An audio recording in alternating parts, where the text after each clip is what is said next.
Well, good. Oh, that's delayed. Panic.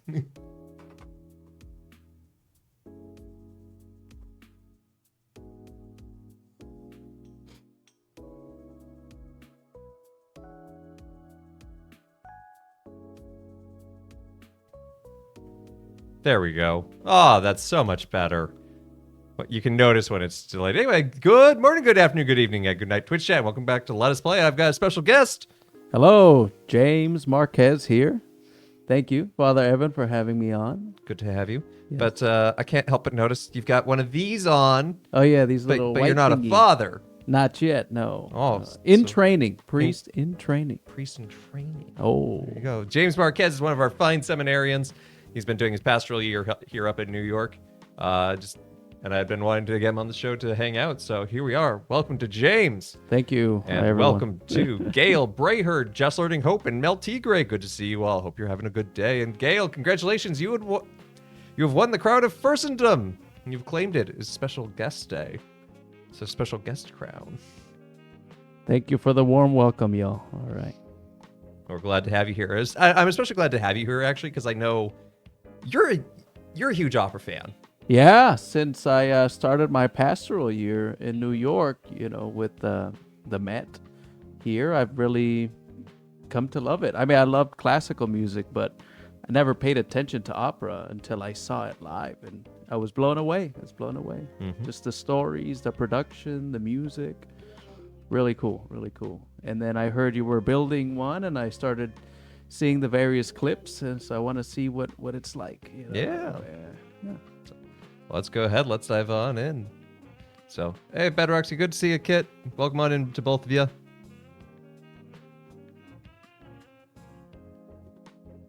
So far, what do you think? It's a very avant-garde build.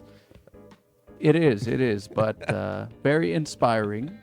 And yeah, I haven't checked in on it for a little while, so a lot of this will be new to me. And then I noticed that big cathedral type basilica thing in the back. Mm-hmm. It's pretty cool. Yeah, I'm pretty proud of how this turned out. It's what's so funny is it's so big that at this distance it doesn't actually even fully render. Wow. So you can see right through the glass there, and it just shows sky instead of more of the dome on the other side. It does remind me of the National Shrine from DC. Oh, yeah, it does have that same kind of beige sandstone. Exactly. I was working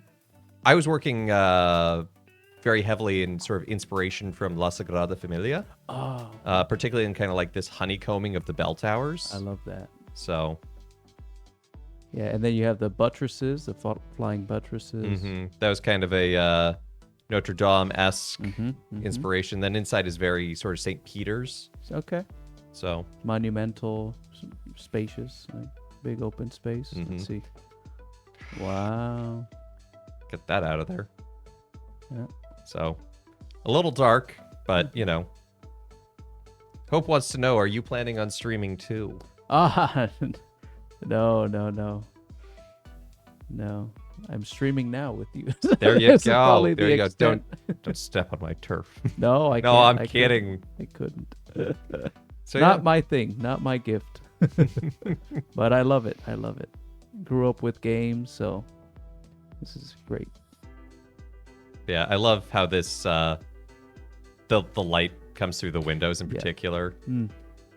And you're talking about Sagrada Familia. There's a big focus on that. There isn't like actual representation of saints, but just the names are on the windows, and then their light is shining through of different colors. So much more mystical rather than representational. So yeah, I could see that. Not just in the honeycombs, but in how you styled the windows.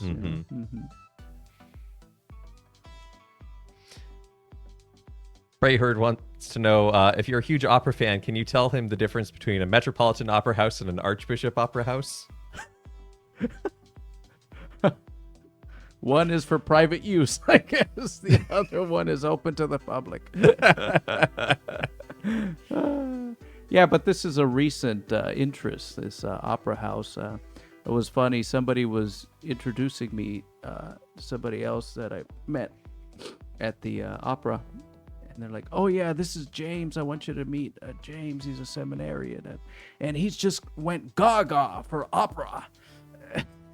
I was like, "Oh, yeah, I guess I did. I was kind of really into it for a little bit." Was that Deluzio? No, Okay, that's it. It sounded like Deluzio for a He's moment. just gone gaga for opera. I'm like, "Oh, okay." Well, you Didn't know. think about it that way, but yeah. But now That's- I'm in my more discerning phase of opera interest. So I'm not just seeing everything that comes up. Do you have a particular favorite opera? Who, me? Yeah. Well, I loved Tosca. Oh Oh. my goodness. Act 2 of Tosca. I've just been listening to it nonstop, just on repeat. Act 2. Just the Nice. melodies and the lyrics. It's just, oh, And was there a production of that here recently? yeah. Nice. Yeah, I saw that. I saw it twice. This was in January with Sandra Radvanovsky. She's, I think she's from I think Illinois, I want to say. But she studied at UCLA and USC, Oh. and she's well known for her role as Tosca. So it's great. It's great. So a bit of alma mater pride there too, Yeah, a little right? bit, You're, yeah, a you're a little bit. Bruin. Yeah. Go Bruins. So what is this you're adding there? Like a window pane? Yeah, so I'm working on the windows for the front right now. Mm-hmm. So I have the template of this one, but it's too short. Huh. So I wanted to bring this one up to more or less to parity with this one. I think I actually need to go down by one. Okay.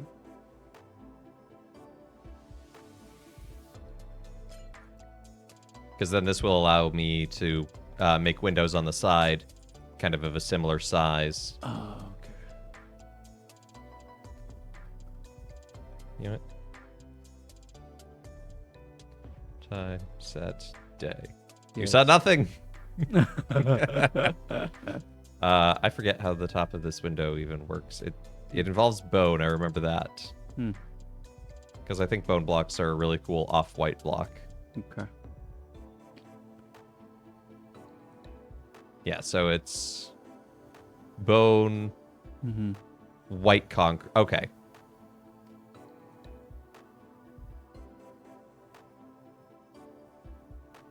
So I actually need to, I can even replace that.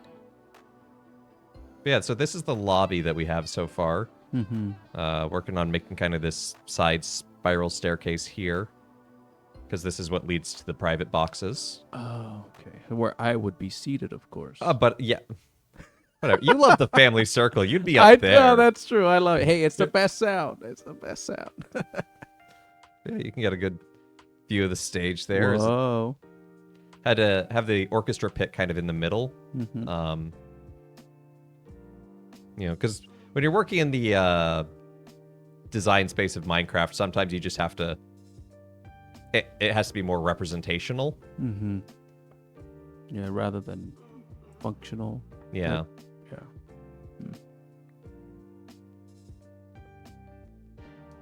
Oh, there it is. That's the.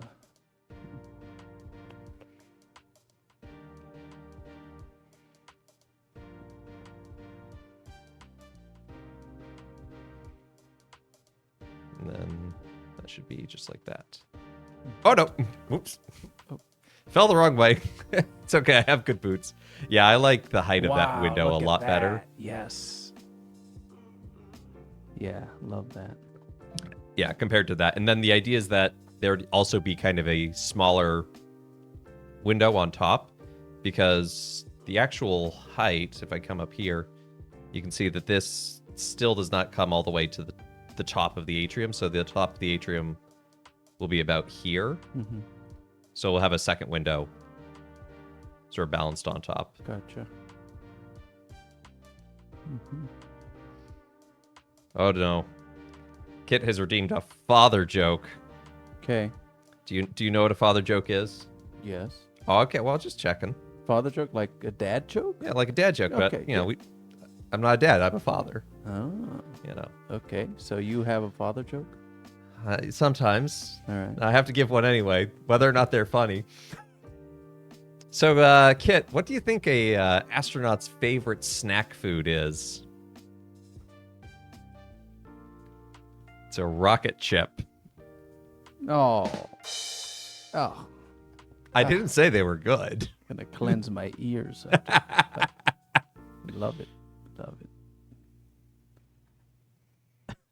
Rocket chip.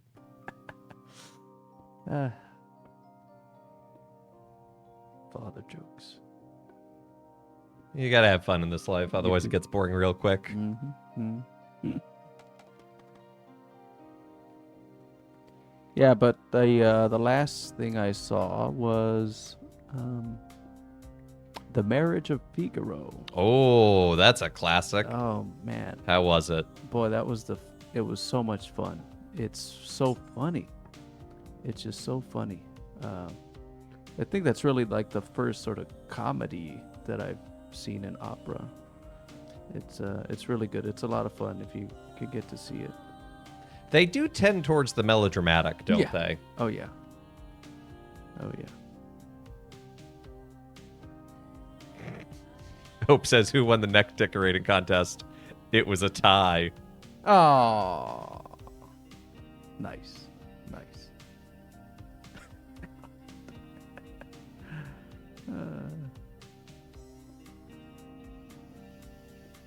Dad jokes, father jokes.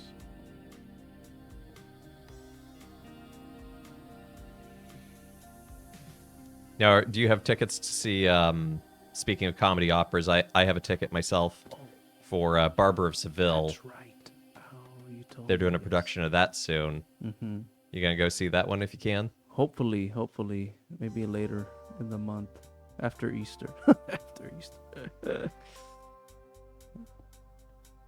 But that's a Yeah. classic too, right? I mean, that's the I mean, I feel like a lot of folks know the Bunny. tune just because of Bugs Bunny, Bugs Bunny, which yeah. is, totally fine. Mm-hmm. Mm-hmm.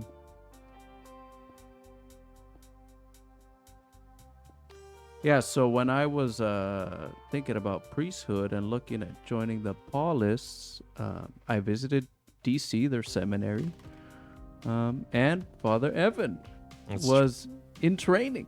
It's true. Was You- I a deacon at that time? I forget. This would have been 2018 in the spring, so not. No, yeah, I was not getting yet. ready for my diaconate at that point. Yeah, yeah. You picked me up. You and Father Rich, I think, picked us up from the airport. Oh, Rich and I picked you up, Yeah, yeah. and you stuck around. Well, God works in mysterious ways. We may resist, but when God calls, Yeah. yeah. You guys had that like sort of a minivan type of thing. Oh yeah. The white one. I don't know. That was Yeah, that was yeah. memorable. The mom van. Yeah, that was great. Sometimes you gotta move a lot of seminarians around, or you gotta take a lot of groceries from Costco home with you. Yeah. My first job in the seminary, house job, was doing the Costco runs. Oh yeah, you were the house buyer. A house buyer. There you go. That's a fun job. It is. It's I found out the best time to go to Costco was right before they closed. Oh really? Yeah.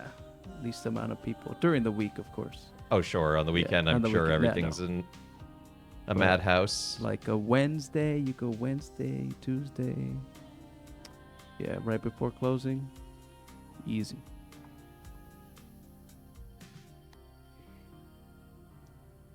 What's been your favorite part about seminary so far?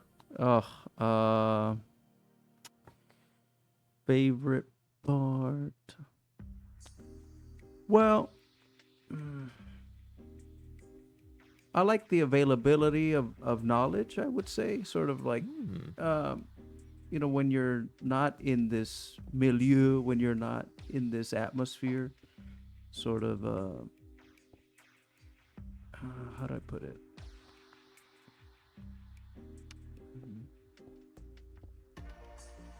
it's just a, I would say, a privileged space to be in, with so many people with such a deep knowledge about theology, about scripture. You know, it's quite bizarre. You know, you're not surrounded by all these people that are interested and actually know about the Bible, about scripture, how to interpret it, or sort of the different topics, what's contested. Because when you're just sort of amateurly interested in the faith, there's a lot of maybe misconceptions, or how do I read the Bible, how not to, but yeah, so more like the insider's view in a way, which is pretty neat. And being at Catholic University of America, you're there with other communities that are also studying for the priesthood, so you get to see how they live out their lives, what their charism, what their focus is, how they live the Christian life. So I like that aspect too. It is a good experience, kind of, because what I like to, and I like that a lot myself too, was classes were typically split 50-50, diocesan and religious, and so it became a really big melting pot of spirituality and experiences. So it didn't just become its own like echo chamber. Right. Let me remove that section.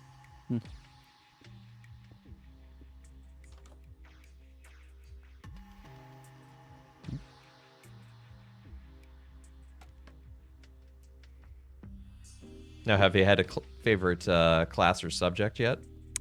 Oh, I really, really, really liked what's called Theology of God. Out of all classes, That's a title that does not make a lot of sense on the surface. Right. The study of God. The study of God. Yeah. So pretty much class split up into God as one and God as triune. Right? So that's the class essentially.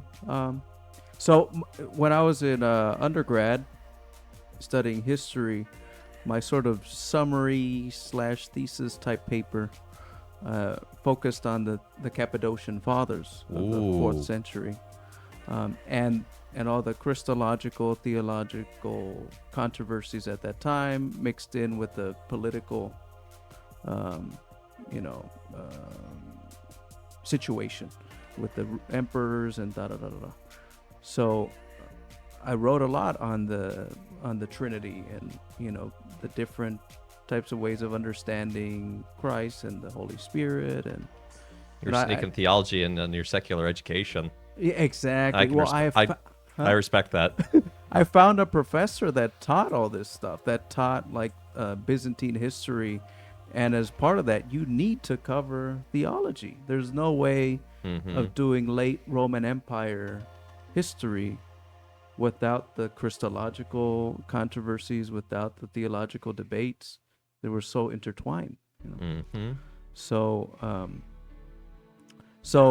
taking this class was a nice sort of refresher, and sort of, after a few years, seeing, okay, how, it was nice. It was good. It was a good class. And it was taught by a Dominican priest. Oh, Nicholas Lombardo? Yeah. Oh, he's a great guy. I love him. Now he's in Notre Dame. Oh, is he? Yeah, they gave him an offer he could not refuse. Or his community could not refuse, I guess. Exactly, yes. Okay, I'm liking these windows so far. They look majestic. Yeah. Yes. And again, they'll have a second, smaller version on top. Okay. Yeah, so he's great. He just there was a chair, he would sit down and just speak wisdom. Yep. This high level theology that makes it so understandable. It was amazing. So mad respect for Lombardo. If you're out there, peace. You make it sound like he's dead. Well, to see you way. We miss him. I would have loved to. He taught the eschatology course too. Oh, did he? Yeah, Oh, so I'm gonna man. miss that. Oh, so- man. I took eschatology, and it was not. It was not. It would not have been up to par for Lombardo. Right. I mean, you need somebody good, to teach that. So, who knows? We'll see who I'll get. It's okay. Well, the good news is with eschatology class, it's the last thing you do.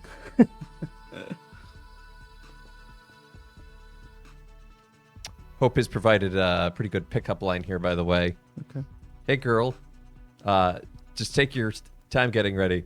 I'll sit here and pray the rosary. You're worth waiting decades for. Oh, It's a That's smooth nice. move there. that's a good one. That reminds me of the one that's like, wait, something about you want to spend a decade with me or something like that. I forget, but I like this version better. This is good. This is more creative. Yeah, girl, you want to contemplate a decade, or you want to contemplate a mystery and spend a decade with me? Ah, that's right. Maybe that's right. it. That's yeah. You know, because both of us are in strong need of pickup lines at this point in our life. Oh boy. Yep.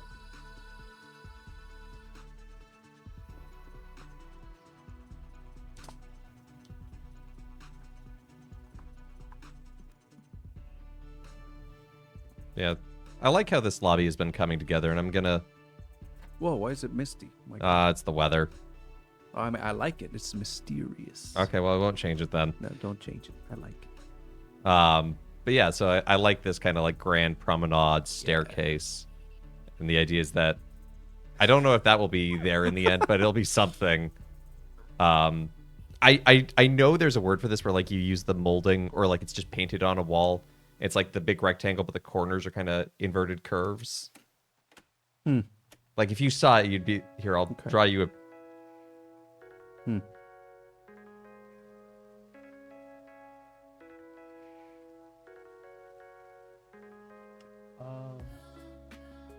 Like when it's just that as a design on the wall, you know what you know. Yes. Yeah, it just looks like that. Like it's nothing special, but when you do it nice and using different styled blocks, especially kind of. It would mirror the windows. Yeah, it would mirror the windows, being able to use kind of some of the same blocking. So that's kind of what I'm thinking there, and then on the insides of the opera house as well. Still need to figure out how to make this staircase less ugly, but that's a tomorrow problem. And then I need to do kind of like an archway over the main stage. Okay. Then I've got a bunch of curtains hanging down below to hang up there, just red banners, so it'll look like, the curtain's been drawn up. So we have orchestra pit. And this gives us access to the cistern as well. Have you seen the cistern? That was the first video I saw. I'd like to see how that turned out. I'll go the quick way. Okay. Whoa. Yeah. Yeah. So each of these cells is 5x5, and there were 15 of them in each direction. I was very inspired with like the idea of like the Phantom of the Opera, the Paris Opera House having the cistern underneath. Wow. And what's great about this is you never really see it with the rest of the build. The rest of the build's up here. It's like, yeah cool, nice, bright, airy. And it's buried underneath dirt. The hidden treasure, you see? But I'm proud of it. It's great. And I was just in Seville and visited, what is it, Cordoba? Oh, yeah? Saw the double arches at the Cathedral Mosque. Ooh. So that's really nice. Little echo from that. Mm-hmm. The double arches.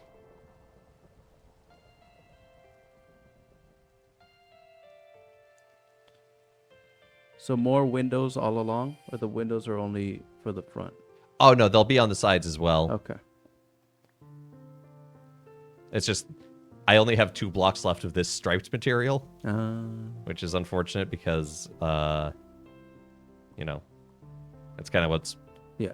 running up and down each side. But this is kind of where the side windows will be. Okay. Now that striped white, is that a type of wood? That is quartz. Quartz. Okay. So I have to go to the nether to get that. Oh, Kit has redeemed the Rotida. Rotida is ROTD, the readings of the day. Oh. So it pulls up for them a link so that they can read them themselves, but also generally an invitation for me to offer my own personal thoughts and reflections on the day. Aha. Do you have any reflections on the readings for today? I do not. No. Oh, that's okay. You weren't expecting to. So, No. I will be attending the 6:30 mass. oh, there you go. The Lenten special. Oh, it's Lenten the special. anointing of the sick one too, isn't it? Yeah, yeah. That'll be it's a nice. Double whammy. Double whammy. Yes. That will be nice. I had the house mass this morning, so I know I read the gospel. I have to remember what it was. I remember thinking about this at the time. Let me see it on the trip.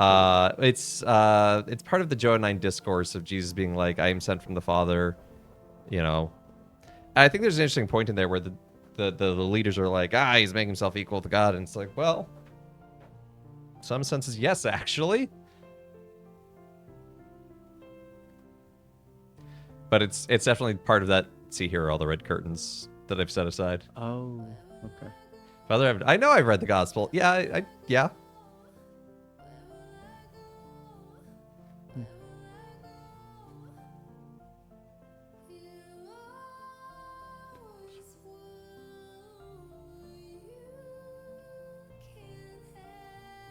Yeah. Okay. But yeah, it's classic dense Johannine. To the Father and the Son and this. Yeah. Mm-hmm. And I think Johannine theology is really cool and really important, and don't take that the wrong way. But also, there are definitely days when I read it and I go, "What?" Yeah, there's a whole class just on John. Yeah.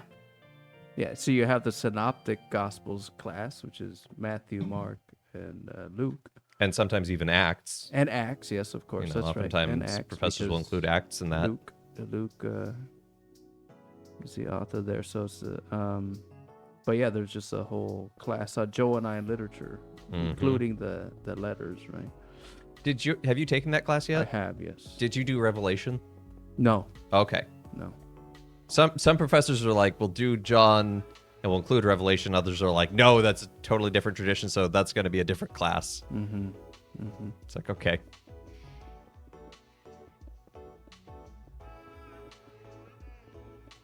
What material is this here? This is just white concrete. White concrete. This is kind of the basic building block of the Opera House. Just because, as you've probably seen, it has a fairly light color palette, but with like an emphasis on red. So the granite, the copper blocks, the carpet. So everything else is kind of this neutral, which helps to make everything else pop. Okay.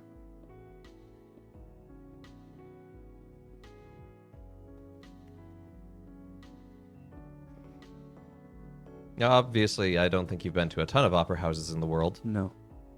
Is there one in particular that you're like, this is one I really want to go to, though? Well, somebody told me, well, James, there are 3 great. You want to know the 3 greatest opera houses in the world? The Met, the Met, the Met. I mean, we are pretty spoiled. I'm not going to lie. Yeah, no, but I'd love to see the Sydney Opera House. That's great.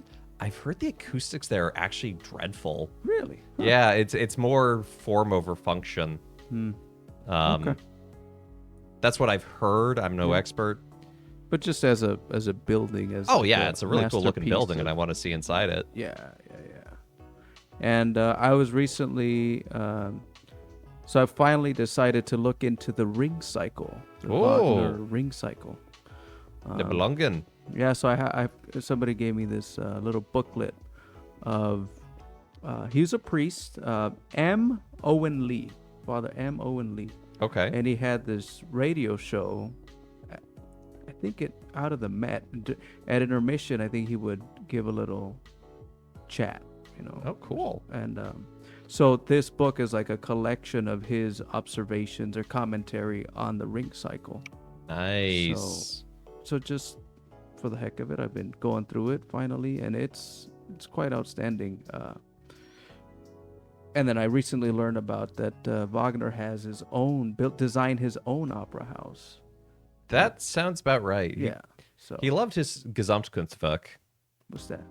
Gesamtkunstwerk is it translates to total artwork. Oh, It's the sense, especially in kind of that era of German opera, that if you're going to make a piece of art, make everything in it a piece of art. The costuming, the dancing, the singing, the sets, the architecture surrounding it, everything had to everything be is involved. art. Everything Yeah. is art. Oh wow. And it was all together. It wasn't just like, oh, this happens to be artistic. It's no, all of this is intentionally artistic together to serve towards one end. Mm-hmm. Wow. Also, it's fun to say Gesamtkunstwerk. I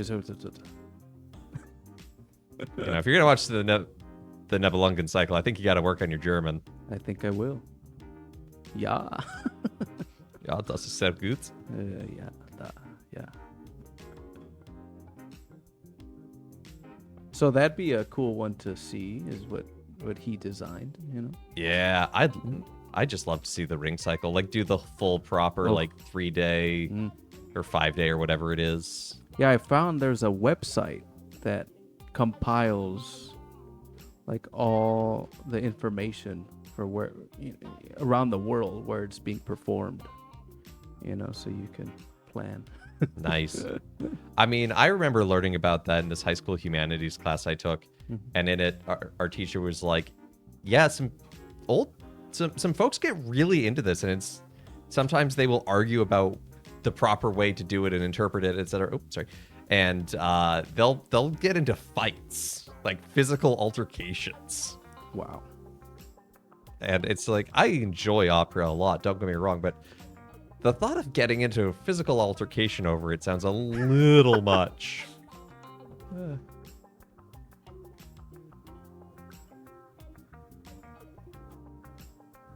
Yeah, it takes dedication, right? It's almost like 14 hours, it's very long, the whole cycle. Yeah. But what I'm learning about it is like it's this whole cosmic thing, creation of the world and primal elements and the psyche as well, and sort of involves ideas from world myths and religions and sin and redemption and sacrifice. It's just like magnum opus, I guess, right? It really is. It borrows kind of heavily from Norse mythology, right? Norse. In particular? Mm-hmm. Yes. And of course, it has given us the iconic image of a larger woman singing an opera. Right. It's Whether or not it's right? accurate. It's not over until she sings. Hmm. That's the phrase. So I need to go get some more gravel, Okay. because I need to make more concrete. Your 12th grade history teacher had a story about how in college he got extra credit for seeing the whole 18-hour thing a weekend. He said that he had enough Wagner at that point. Oh my. Wow. Dedication, man. Need those extra points. I can think of worse ways to earn extra points. Huh? Yeah. Oh, before joining the seminary, I was a teacher and high school teacher. And I remember going to a workshop for Catholic schools, how to incorporate faith, religion into your subject, right? If you're teaching math, how do you incorporate religion? If you're teaching languages. How do you incorporate it if you're teaching math? Well, the teacher, I like math, don't get me wrong, and I'm pro-religion. The only thing that made sense to me, very practical, is that they would write Jesus, Mary, Joseph on the top of the paper of their homework. Any work they submitted, they would write JMJ or There you go. something like that. If Father has 500 hosts and distributes 300 of them, how many hosts does he have left? Don't think it's working. Anyway, Yeah. so you're a teacher. Yeah, yeah, right. And then so I was there for I taught Spanish 2, 3, and AP my first year of teaching. So I was with the World Languages group, and with the person giving the workshop said, well, for extra credit, you can tell people to go in the surrounding area and take a picture with a statue of a saint, that's somehow related to the language you're studying, So if you're teaching French, okay, there was a church, it's Catherine Labouré, or, does it say Mary Alacoque, right? Spanish, well, we had, where I grew up, there was like Portuguese and Spanish sort of settlers and stuff like that. Sure. So The Franciscan Spanish missionaries and So yeah, take a selfie with the statue of the saint and then turn that in for extra credit. So that made me think of, just take a picture. They didn't have to like write something up at all. Like no, just go. Wow. Go take a picture. So what is this? I've never seen this block that's all colorful. This one? Yeah. That is copper ore. And so the texture pack I have actually make ores glow so that they're easier to see. Oh. They don't produce light, but you can look and be like, oh, there's iron up there, instead of it just fading into the darkness and you never knowing. Yeah. So what are we seeing down there? Like that one to the right. Yeah. That one, that's glow moss. So they added that at some point. It's moss that glows. Oh, but it's not an ore. It's not a metal. Okay. I wish. It makes me, when I see it at first, like out of the corner of my eye, I'm like, is that diamond? No, that's not diamond. Yeah. Diamond is more like blue, right? Like Yeah. Sharper blue. Yeah.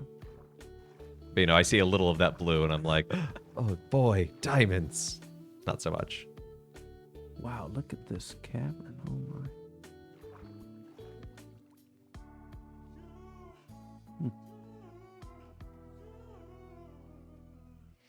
Yeah, they keep adding a bunch to Minecraft. Hey, what happened with Minecraft? Something happened where it was sold, like the developing. Oh yeah, software the thing? company Mojang was bought by Microsoft. Mojang, that's right. So they still operate. I mean, Yeah. Oh shoot, I have the wrong shovel to get granite. Well, what do you need? You can't use a. So it's too strong. This shovel has Fortune 3. So if there's like something in a block, like an ore or something, it has a higher chance of dropping more of that. And gravel has the chance of creating flint.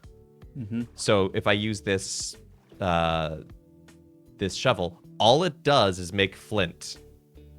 Okay. And it just destroys the actual gravel portion of it.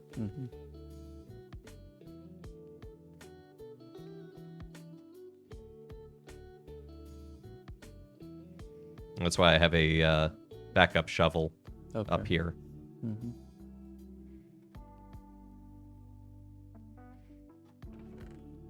Yeah, they keep adding more to Minecraft, and it gets complicated.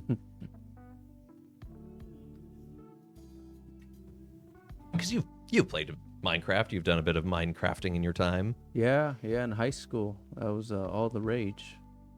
So Probably when it was brand new. Yeah, I think so. This would have been 2011, 2012. Yeah. Yeah.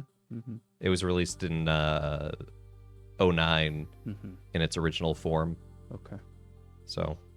Yeah, it was fun. I got to play with my buddies from high school, and I remember building like a little Greek temple. I was all into Greek culture and all that, so built a little temple with some water, and I dare say you're still into Greek culture in many ways. Just oh yeah, different facets of the Greek culture. right. Yep, I've done 2 trips to Greece. First time was did some of the islands, the Dodecanese. So that would have been It's a lot of knees. Huh? Dodecanese? Yeah. That's a lot of knees. It is. Dodeca of them. Dodeca, yeah. So 12 knees. 12 knees. That's a lot of knees. 12, no, the 12 island system. So that's Santorini, Naxos, Paros, Mykonos, Delos. So I did that. Went into mainland Greece, into Athens, Corinth, Mycenae ruins. That was a lot of fun. Delphi. See the OG temples. Yeah, and then more recently to Thessaloniki to visit Mount Nice. Athos. Yeah, check out how the monks are living over there. And yeah, but since growing up, I love the music, I love the culture, and and the sounds of Greek. The phonetics are very similar to Spanish, so it's easy to pick up if you're a Spanish speaker. Okay.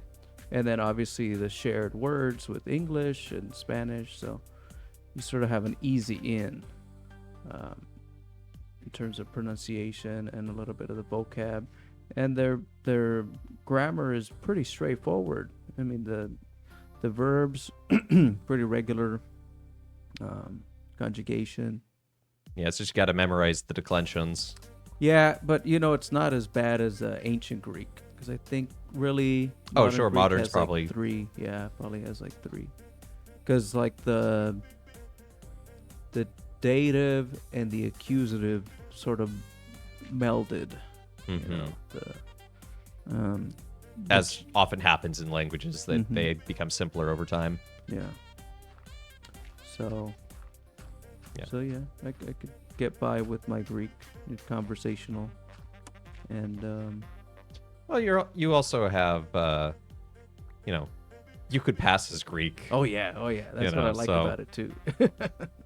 If I showed up in Greece, they'd be like, there's a white guy. What's he doing here? But what I love about them is that they're very hospitable people, like very much like that. What I'm used to Mexican hospitality, they have the term philoxenia, love of the foreigner, they have this culture of welcoming Hmm.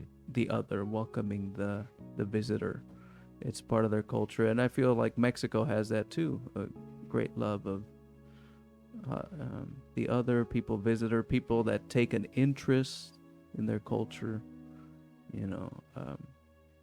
If you just say hola to, especially to a Mexican, they'll like to hug you, they'll take you in, hola, ¿cómo estás?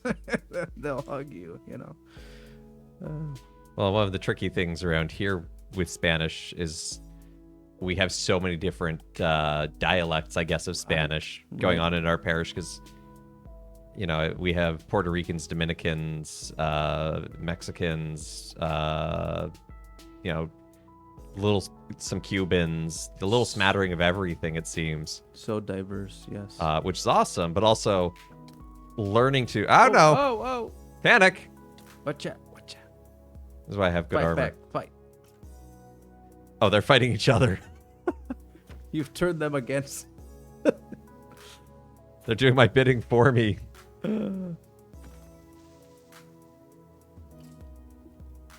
Wow. Oh, guy with the awesome pants won.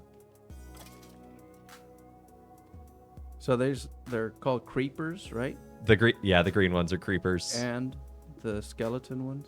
Skeleton. Skeleton. I'd never seen pants on these skeletons. What's up Oh with yeah, that? yeah. That's a thing they do now, wherein they're able to, that they're randomly able to have gear on them, and there's a chance that they'll drop it as well. Oh, But it generally just like varies how they look and gives them a little bit of armor, so it just makes them a little tougher. cool. Oh, I saw some. Oh, Brayard, you might be going to Greece Hey, what? for your master's program. That's really cool. All right. Great. Is that Athens or Thessaloniki? Those are the two, like, poles, I would say, of Greece. The northern capital and the southern capital, in a way. The north, more industrious, more, like, business-oriented. Oh, there's so many monsters. So, which are the ones that explode? The zombies or the creepers? I The forget. creepers. Okay, creepers. The zombies will just chase after you and go, "Arr."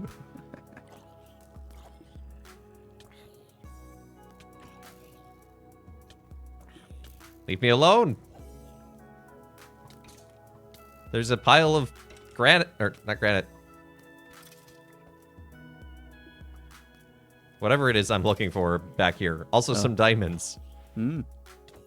Let's get it. Let's get it. There it is.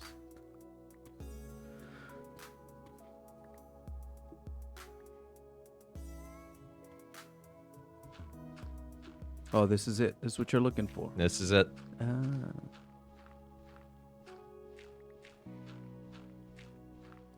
Not sure where in Greece, but apparently 24th trip was Athens. Might be Athens again. Might be Thessaloniki. Oh, Very nice. great.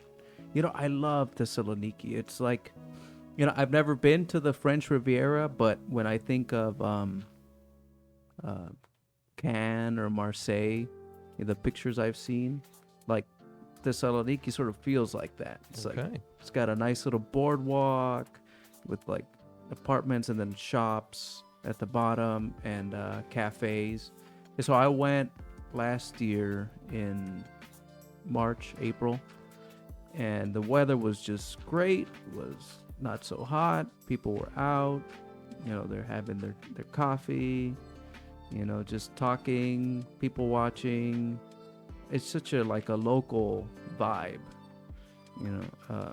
So I really liked it. I would definitely go back and just chill. Just it's got a nice, you know, nightlife. Like I remember I visited with my friend, and that same day we got there, we got settled into the Airbnb like at 9, 10, 10:30, and the city was just getting started. I mean, we ended up getting dinner like at 11, 11:30, and people were just starting dinner. You know, it's like That Mediterranean lifestyle. I know, man, I know. Alas. Alas.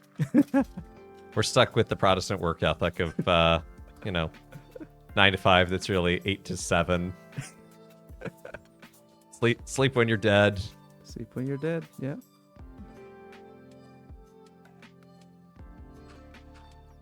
Yeah, but what I found out is, so next to Thessaloniki is you have these 3 peninsulas. They're called Halkidiki. And the first 2, the closest 2, are these resort areas. It's Okay. like lots of beaches. And the third one, the one furthest, that's Mount Athos. That's the peninsula Okay. with all of the monasteries, the Orthodox monasteries. Right. So essentially the other 2 peninsulas are just for like vacationing, and that's where like a lot of German tourists and the local the nearby neighboring countries go for vacation. It's a bit of a juxtaposition. Also, good to see you, Webby. Welcome on in. Yeah, so that was interesting to learn. So on the other peninsulas, they're partying it up, and the monks are praying it up. So hey, There you go. ora et labora, ora et play. Yep. Ludaire is Ludare. because one of the my code name for this project was actually Ludimus. Oh. Let us play. Mm-hmm. Ludimus. Okay. That's why I can remember that. Okay. Now, somebody addicted to gaming, what would that be? A ludomaniac, right? I guess. Yeah. That's a word in Spanish. I think ludomaniaco, or something like that. Maybe someone addicted to games of chance. Yeah, I think so. Yeah. Okay, I think I have enough for now. Have enough. All right. Brayherd says the first peninsula is where you go to find a girlfriend. The second is where you propose to her. The third is where you go when she says no. Hey yo. Is this the path you see for yourself? Nice. I like that.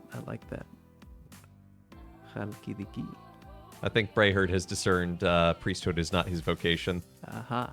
Okay. That's okay. That's good. Hey, So that's funny. That's how I'm gonna explain it now. Brayherd speaks from a place of cultural understanding as he himself is Orthodox. So Oh, nice. I like that. Cool. Yeah, I like to go here close by to St. George for the matins on Sunday. So I like the Greek Orthodox matins. Very nice. I love the focus on resurrection. You know, it's always every Sunday you hear of the women bringing the oils, to the dead body of Christ, and then they get this wonderful news, he's risen. No, the time for weeping is over, So just to hear that every Sunday has been very special for me, in that way. it's a good spirit lifter. Yeah. I mean, we get that in our liturgy, in the Roman Catholic liturgy, but that's what it's about. But just to hear the stories again, the resurrection story over and over, it's good. Yeah, something I myself have appreciated about the Eastern tradition is the mysticism of it. And not that the West doesn't have its mystics for sure, but there seems to be this sort of everyday mysticism in the Byzantine. Oh, all right. We're headed back to land here. We're headed back to land. Okay. Whoa. It's bright.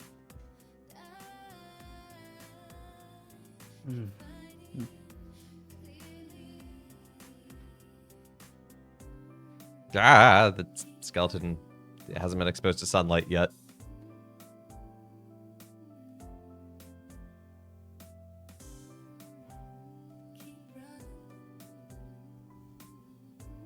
So I saw some blocks up on the sky. Oh, yeah. They were spelling something out. It spells Rotda. Oh, ratings of the day. Mm-hmm. Rotda. Yeah, my mod Step Zero put that in early on. Nice. Oh, Webby, do I have any thoughts on the Direct? Yeah, I'll probably buy a Switch 2. I'll see if I can get one pre-ordered. Yeah, they just did the full announcement for the Switch 2 today, showing off its full specs and its full pricing. I'm really excited about the Switch Online adding GameCube games. That's honestly that's the biggest news for me. I mean, Wow. my thought is I've thoroughly enjoyed my Switch. I got it in 2018, so like a year after launch. And I played it a lot. So it just makes sense to be like, cool, I'll get the new one that is also backwards compatible. So, Yeah. Great. Yeah, I mainly figured out the played- pricing through the website. Yeah, I mean, it's Nintendo. They were never gonna have it up front anyway.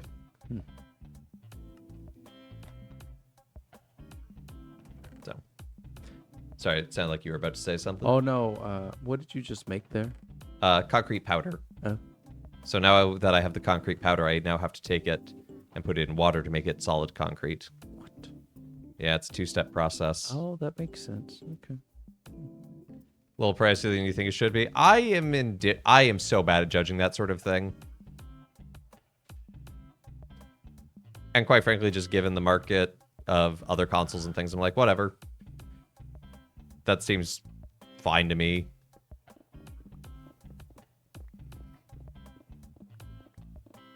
Wow. You really have to place it in there. Mm-hmm.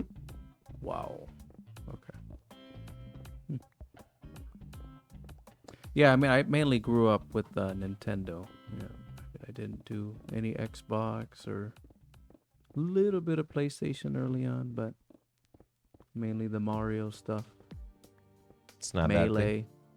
Melee. Yeah. So while we're just sitting here making these blocks solid, why don't we spin the candy wheel? Whoa. I told James about this. Yes, I'm Oops. excited. I told James about this at the beginning. So let's see what we land on. Mm-hmm.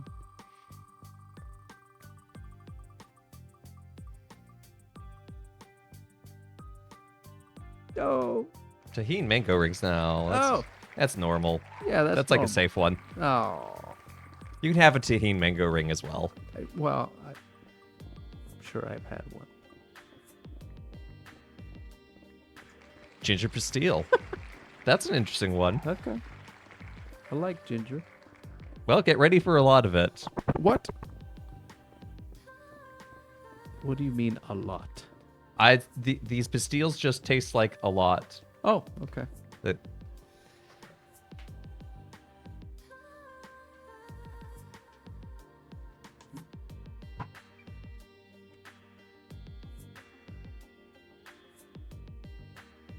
Oh. Okay.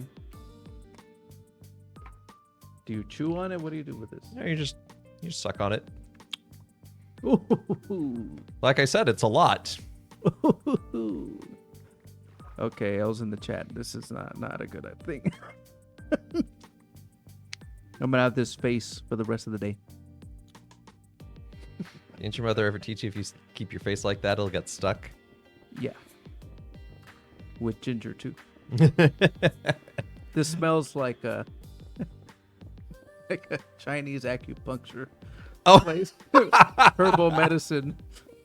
I mean, you're not wrong. Oh, yeah, Kit's right. I should show you this one. You don't have to try it, but if you want to, you're more than welcome to. But, you know. This is already a bad idea. Amazingly, it gets worse. Whoa! Candied young pine cones. From glorious motherland of Russia. Ruski. Samsonov. Let me see. I want to take a whiff. Shall I take a whiff? Take a whiff. I'm going to take a whiff. It smells like pine. Oh, God. Oh, no. They taste like burning. They taste like tar. I mean, up front it's fine, but there's this smell in the back that's not good. Mm-hmm. There's an acridness. Acrid, yes. Right. Candied. So Yeah, do you apparently just, this is just a thing. All right. Okay. I want to say no judgment, but I'm judging. It's okay. I never said this was a judgment-free zone. Collected in a wild, not in the wild. A wild. I'm glad that someone else noticed that. Collected in a wild. Just in case you were wondering. And if you're into this, no additives, no colorings, Oh, those are natural. no preservatives or GMOs. Okay. They have picked those off the forest floor just for you. Pine cones, sugar, and water are the ingredients. Yes, that is how you candy things. All right. Well, very bliss. 100% natural. Dawaj. Dawaj. No, no. Dawaj, comrade. No.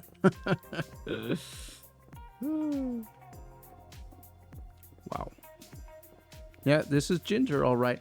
Mm-hmm. Somehow, it is more ginger than just candied ginger. Yeah. Yeah, it's intense, man. It's intense. Yeah, there's cinnamon, coffee, black licorice, and clove, Uh-huh. and I think a nutmeg one. Cardamom? Cardamom, that's the last one, cardamom. Yeah.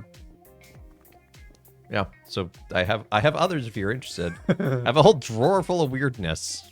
Maybe I'll try the coffee one. I don't have the coffee one. I gave that one to my dad Oh, okay. because I don't like coffee at all. Or the cardamom. Maybe an intense cardamom.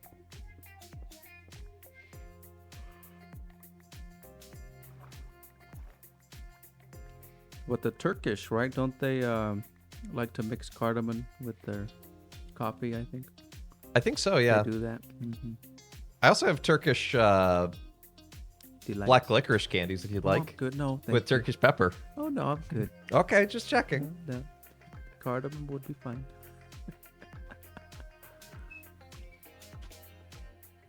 I'm still eyeing out these candied pine cones, though. But you know what, Father Evan? I gave up pine cones for Lent. So. Oh, he gave up pine cones. gave How was up I pine- supposed to know? And you know what? Actually, Russian pine cones. Oh, Specifically. man. So sorry, can't try it today. Next time, chat. Next time. Next time. Oh, Brayherd has redeemed a father joke. yeah. I feel like I just had one and it left my mind. That's the Oh. problem. The joke. Father Yeah. joke. Because I never have good ones. Hmm. You know, there's no such thing as a good pun, in There my is- opinion. No. But you know what there are?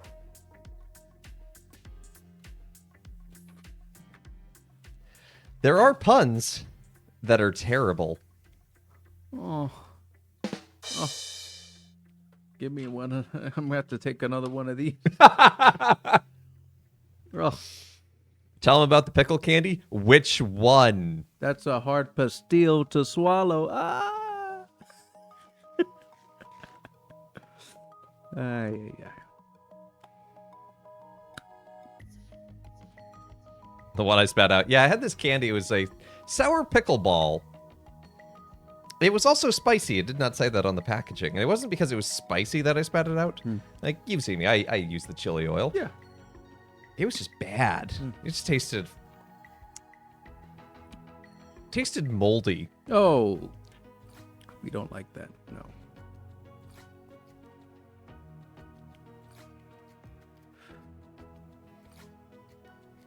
So you have the granite.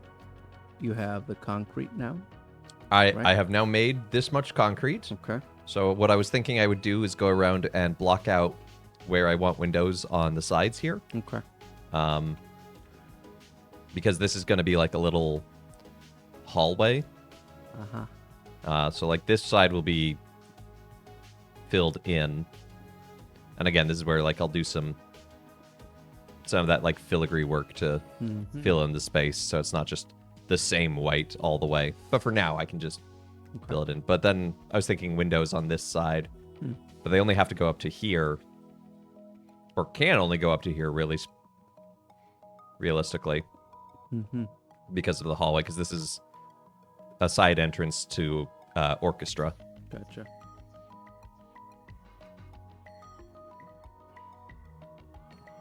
I think there should be a window here at the end of this piece. And I think somebody asking about, are there going to be windows in the back of it? No? No, No. Okay. no. Okay, here goes cardamom pastille. Oh, cardamom time.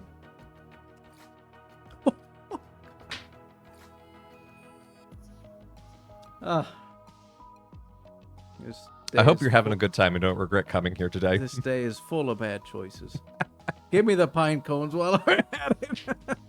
Let's go. No, please, no. I gave it up for Lent. No. Not going to do that. Have a tahini mango ring. They're stale, but they're fine. Okay. Ah, yes. Tahine. This is what my people like. Okay. Balance it all out. It's okay if you balance it out, you know? Look, we're Catholic. We're into suffering. This is true. Bring it on. No, but this is much stronger than the ginger. Mm-hmm. Yeah. Well, they are organic, so I feel better about myself.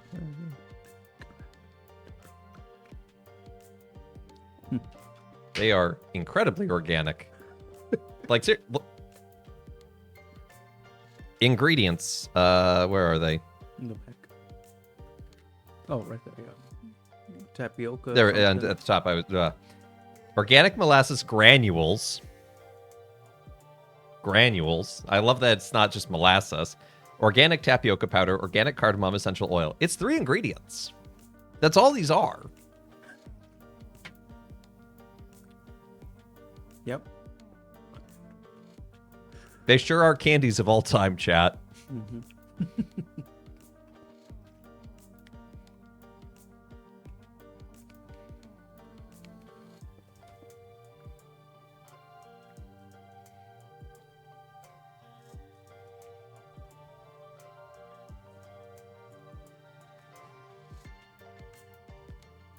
see. How can I get up there? I think I can get up there.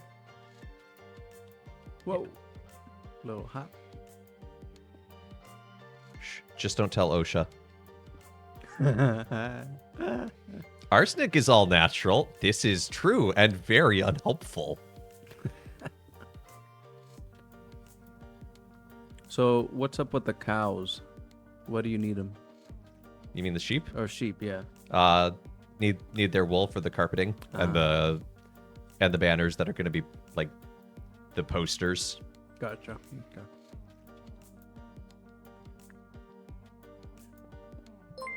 Hey, Neko Spy! Welcome, Raiders. Come on in. Hope you got Spy Raid. Hey, that's a good spy. That's a good raid call.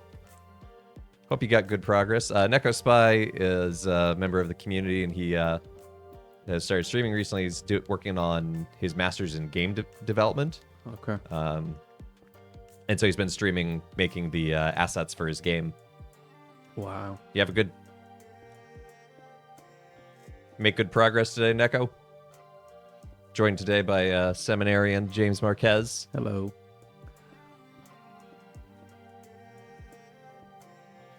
Making good headway? Nice.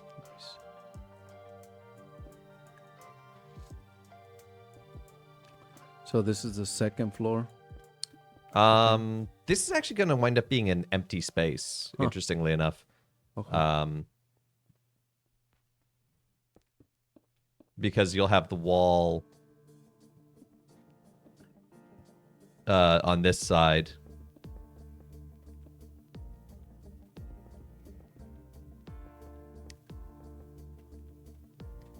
And this is the pathway above us is to the boxes.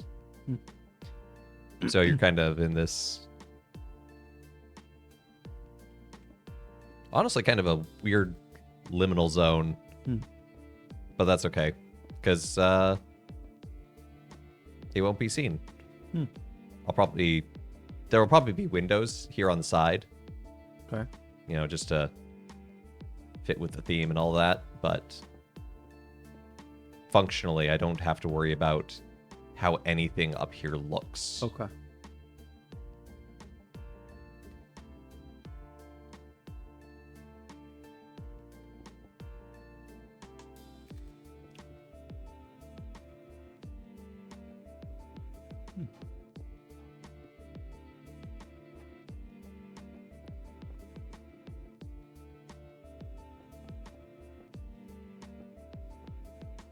Yeah, the upper house is, we're making good progress ourselves. Oh, look at that. Yeah. Yeah, that's looking good.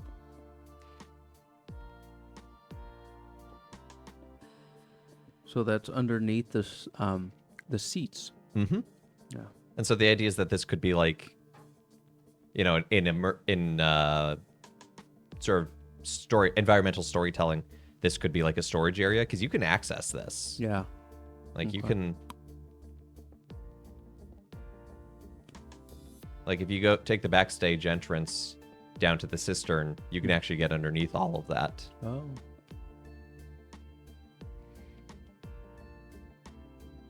There we go. That's pretty cool. That's cool. That's I a like neat that. space. Nice light coming in. Mm-hmm. And all this will be... We have the glass. Let's go do that. Mm-hmm. Yay, environmental storytelling. We love environmental storytelling.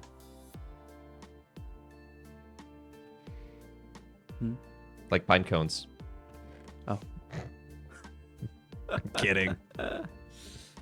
Hey, I am scarred, to say the least. And you didn't even try them. No. I've had to I eat don't them need on multiple occasions. Why? Because the it comes wheel up- tells you. Yeah, so it's a channel point redeem that they can do. It's taken away during Lent, Oh. but during the rest of the year, people can do it. You're good. Yeah, like it's an artificial mango covered in tahini. It's perfectly fine. Yep. There are a few things on the candy wheel that aren't necessarily immediately bad. There's things that are just like fine or sound a little weird, but are, you know, not actively painful to eat. And then there's the pine cones. There's the sour candy that I have, Barnett's Oh. Mega Sours. It's The the spicy one. no, not spicy. It's just sour. It's just the most sour candy I've ever had. Oh my. Like it hurts. Like the bag literally warns you, do not have more than 2 at any time. Burn a hole through your stomach, probably. Burn a hole in your tongue, burn a hole in your stomach. Oh. Yeah. Yeah, because like pineapple can do that, right? If you eat too Mhm. much, it can damage the lining in your stomach or something.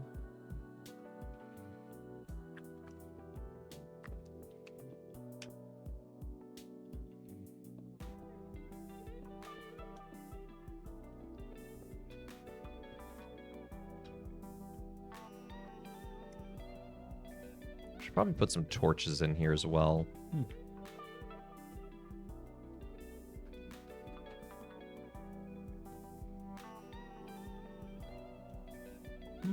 I'll probably swap those out for lanterns at some point, Yeah. because the lanterns, I have used quite a few down here. I quite like. I think they just look cool. Yeah. So But they'd this is be actu- hung from the top, or would you fix them on the side? You have to hang them from the top. Oh. But this is beginning to look like an actual building instead of Wow. just a odd pile of rooms.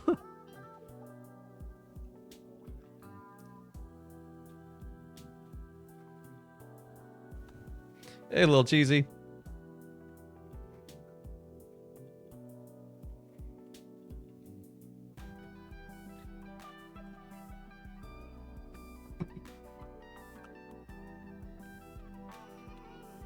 We have a veritable cheesy family here on Twitch. There's Chizo, Lil Cheesy, Lil Munster, Oh. and Miss Gouda. Okay.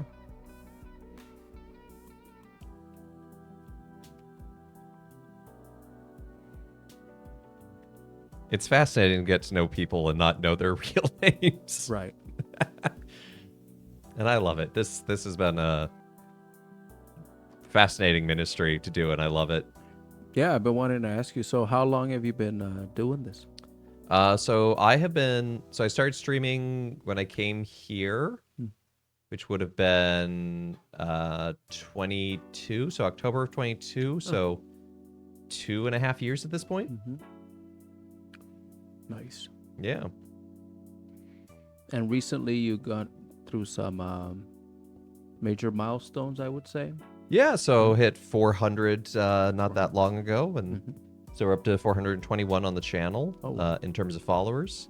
And it's super awesome to see, and it's great to have this community be built up. Yeah.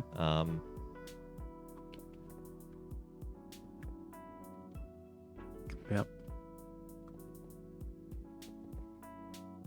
I think it's great, especially, we often forget our faith is community based, the early Christian communities, rather than just like God, me and God, but also me, God, and then everybody that I'm with, going on this journey of faith, this pilgrimage of faith.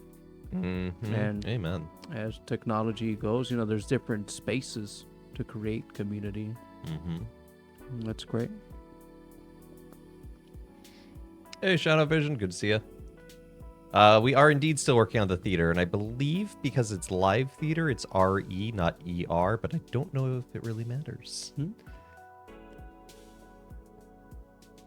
Isn't that the British way? Hey, for all I know, it's the French way. Oh, sorry, the French. No, I'm being. That's me saying I have no idea. Because the British prefer the French spelling, right? And then like color, OUR. The British, that's how the British would do it, but we do OR. And then you get things like lieutenant, where like it's spelled one way but is pronounced another, like lieutenant. Oh yeah. And that's like Colonel. what is the English? Yeah, colonel. And it's like it's like the French spelling but the English pronunciation.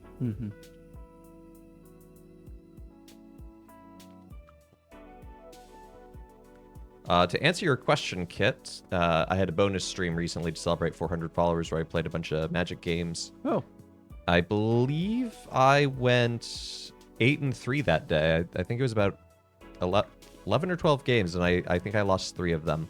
oh.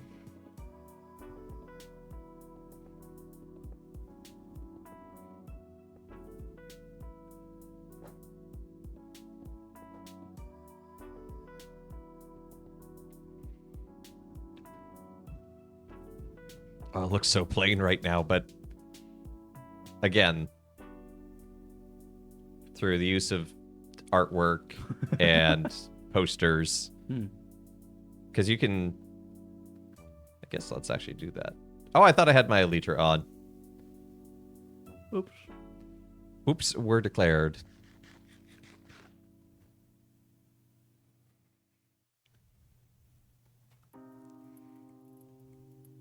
So I'm wondering, Father Evan, did you do any Pokemon games growing up? Oh yeah. Growing up, I remember my brother getting Pokemon Blue Oh yeah. when it was brand new, and I was really jealous, and I got Pokemon Red for the following birthday or Christmas, whichever came first. So I played Red a ton. I got Gold when it came out. I skipped Gen 3, and I waited pretty late in the cycle to get into Gen 4 with White. And I bought that in college when it was like on deep discount. Or no, Diamond Pearl. Diamond Pearl, that was in high school. Diamond Pearl I played. White was in college. I played X and Y. I played Y. I skipped Sun and Moon. I played Violet. And then I skipped whatever came after Violet. So I played a lot. You played a lot of Pokemon. Skipping Gen 3 hurts you? It hurts me. Gen 3 was that Sapphire, Ruby. That's what exactly. That was my thing. A lot of folks point to that one as like peak Pokemon, and I have never even played one of the other ones. Also, good to see you, Abandon. Hope you're doing well. But yeah. Yeah, Emerald, Sapphire. Oh my gosh. I spent a lot of time with that. That was great. That was great. But what's the generation with Cyndaquil and all that? Is that Gen 2? That's Gen 2. Yeah, that's Gold, Silver. Yeah, I love those too. After like Pearl and all those, I don't know, just the charm that it had for me, and I lost it. So That's fair. so I stopped. I quite liked Y on the Switch. When, Okay.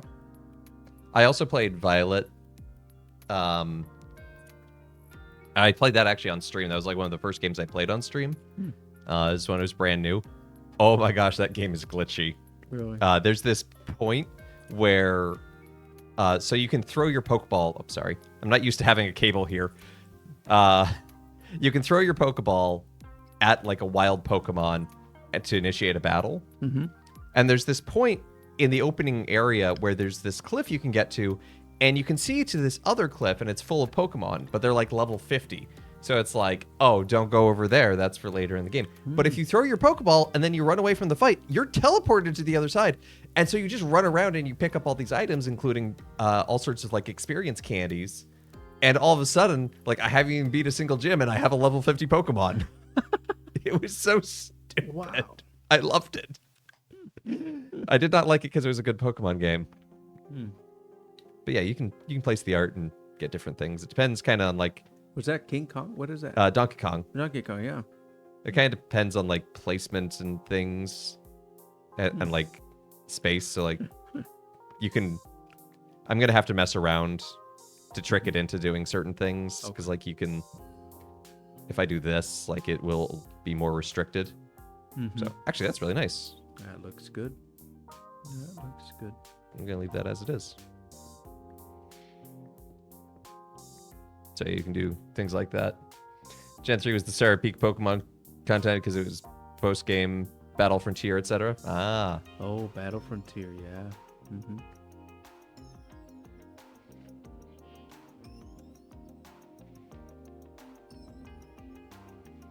I really should play them. Like I have No reason not to. It's just never got around. Never did it. Yeah. It's like I'm busy or something. And I always wind up playing these other random games these days. Huh. Like my you friend. have that Mario game that I'd never seen before that you did recently. Oh, the Mario RPG? Yeah. Yeah. What's the deal with that? I've never seen. Oh, the that Mario game. RPG is great. Hold on, I need to take. I saw your video of that recently. It's like I don't remember playing that that type of Mario game. Yeah. So it's a.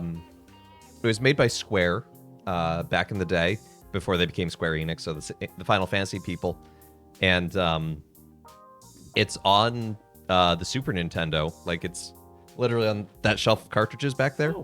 Oh. Wow. Yeah, and it was like it. Like there's like the Mario and Luigi RPG games, and like that's its precursor. It's basically like, hey, we want to make a Mario themed RPG. Okay, cool. Here you go. Wow. I don't remember the full story behind it, but yeah, it's So what is it called? Mario RPG? it's literally called Super Mario RPG: The Legend of the Seven Stars. Legend of the Seven Stars. It's literally, but like its official name is just Mario RPG. Weird. Super creative. Yeah. Legend of the Seven Stars. Take my money. Yeah, no. I don't think so. Not when you have Zelda and other stuff around. I don't think so.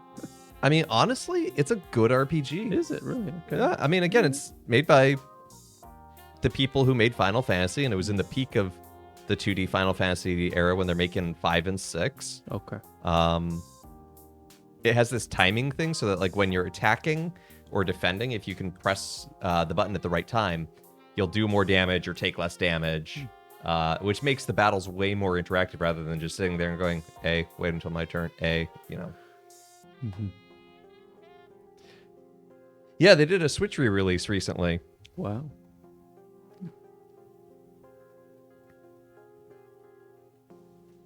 And I think they just titled that one Super Mario RPG. Like they just dropped the Legend They of the Seven dropped Stars. it. Yeah. Don't even try.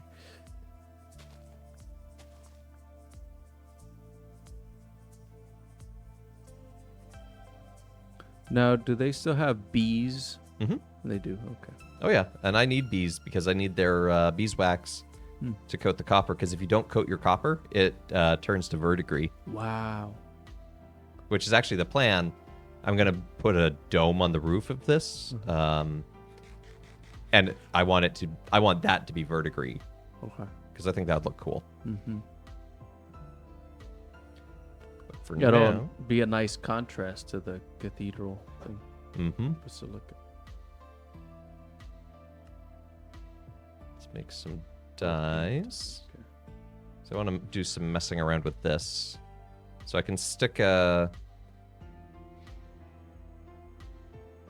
Oh, a poster? You're making Mhm. a poster. So I could make like that, do like an exterior, and then throw in light gray and Whoa. I'm a big Mondrian fan, so this Ooh. looks good. This is fun. Just finished the new biography on him. oh yeah. 600 some pages. on Any- his life. Any new insights on the life of Mondrian? Well,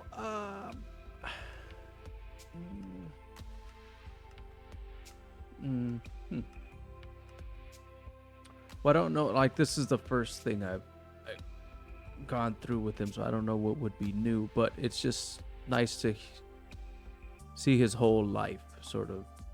He grew up, like very Orthodox Protestant, extreme Calvinist type of thing. That was his upbringing. His dad was a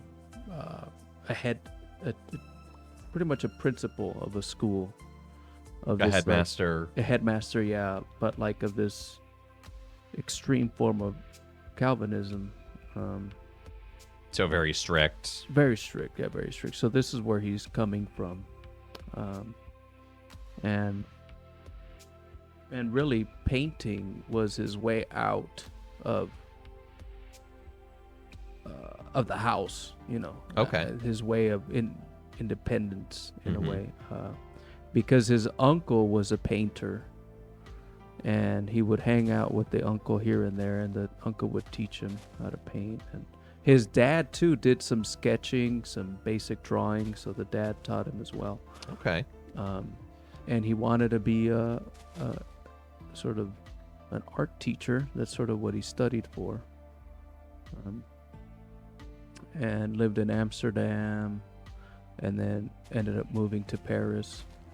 One thing I really liked, the insight that really spoke to me, that he, in his correspondence, one of these letters, he said, well, he says, I thought of my life of being a music conductor, like orchestra conductor, a minister, or a painter, an artist. And it's interesting, if you think about those three things, they all sort of do the same thing, right? Like You're speaking to someone's soul. yeah, exactly. Like a music conductor, leads people, prepares people for this sort of soulful experience of listening to music, right? This like intangible thing that speaks to the soul, right? Music. A minister, right? Preaching and God and the values and the spiritual realm. And painting as well, right? You're communicating something that goes beyond. So I find that interesting. Yeah. Yeah. So how do we get from him wanting to be one of those three and obviously winding up being painter to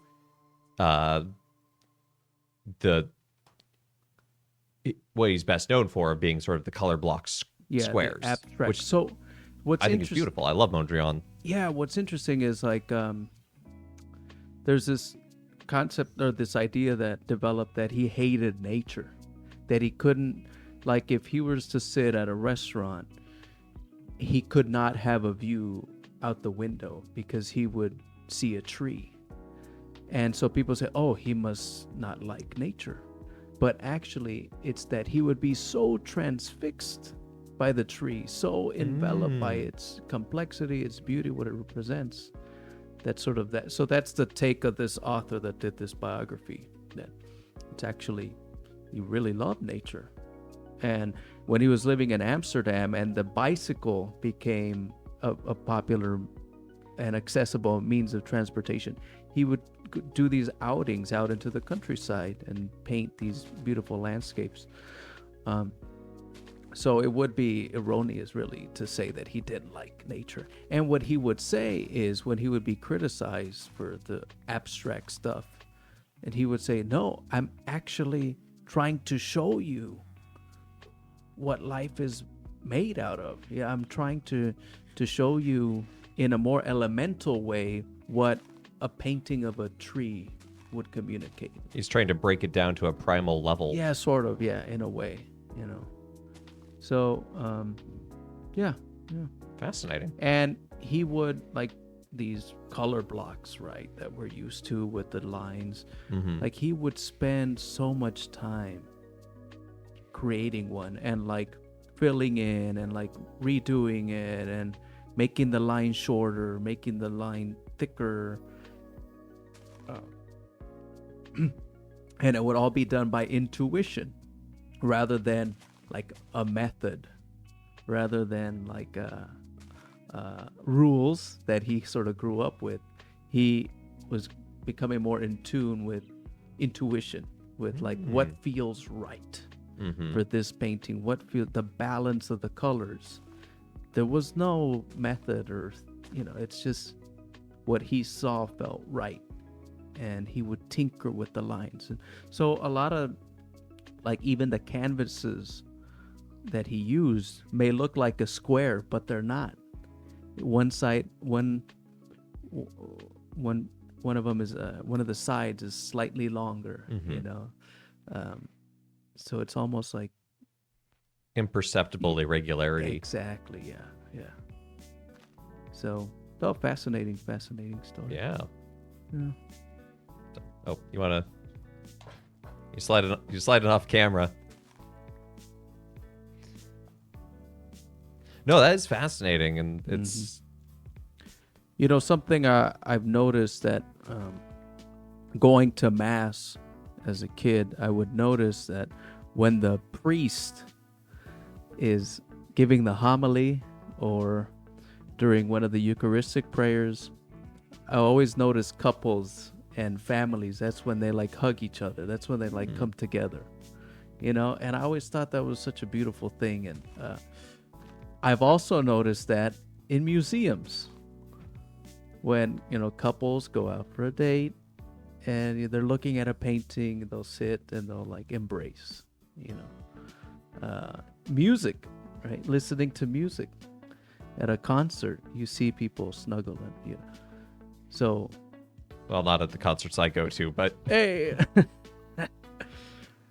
but just this idea of togetherness, of bringing people together, of a special moment, as Mondrian said, he would be a minister, a conductor, a painter.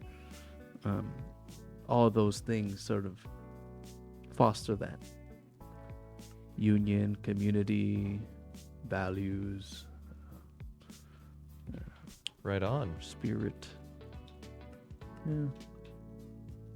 But I did not read it, the biography. I listened to it on audiobook, so it was good. A lot of descriptions of his artwork. So it's good. Neko Spy would like to know, do you make any art? He plays the tuba. Oh, I played this 4 years in counts. college. Yeah, that's art.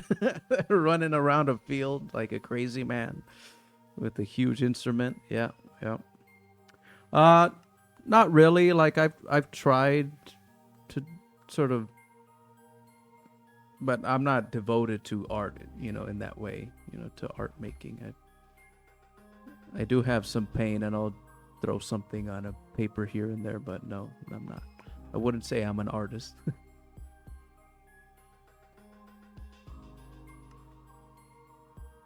But being here in New York City, definitely have explored the art galleries, in the various areas of the city. So that's been cool. To see what the art landscape is like.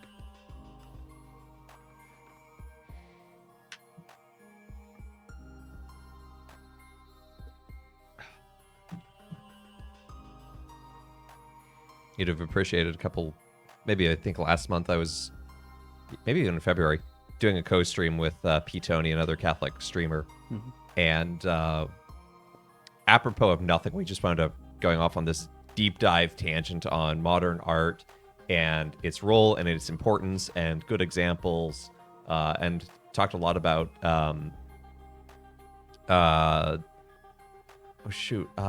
he did The Thinker.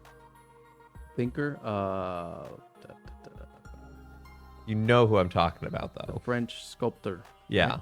Yeah, Okay. we talked a lot about him and like what he was captured, how he captured it in those and in those pieces.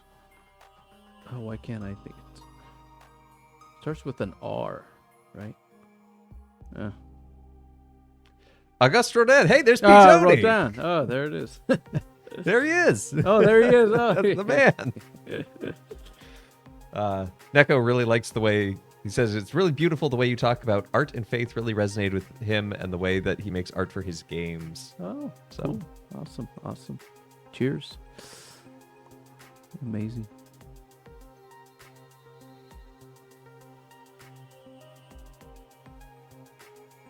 So what games, was it P. Tony? What games do...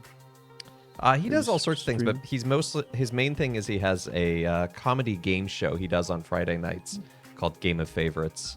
I'll have to check it out. It is a lot of fun. I have a good laugh. We did a poetry episode this last week, and had a rollicking good time, I'd say.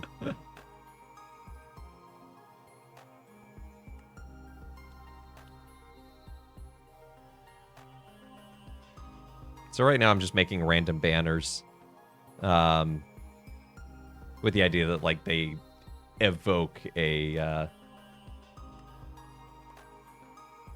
opera, like a particular show, Okay. even if they don't. Like it's all representational. Mm-hmm. Oh, I like that. The Yeah. books. That's cool.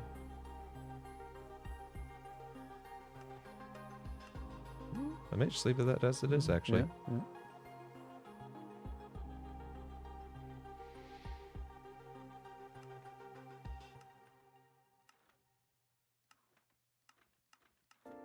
Those look like flags.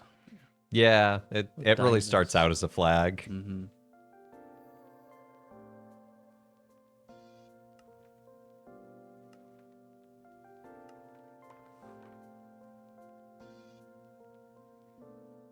Oh, but I'll share something that I was. Oh, so back to the Mondrian thing.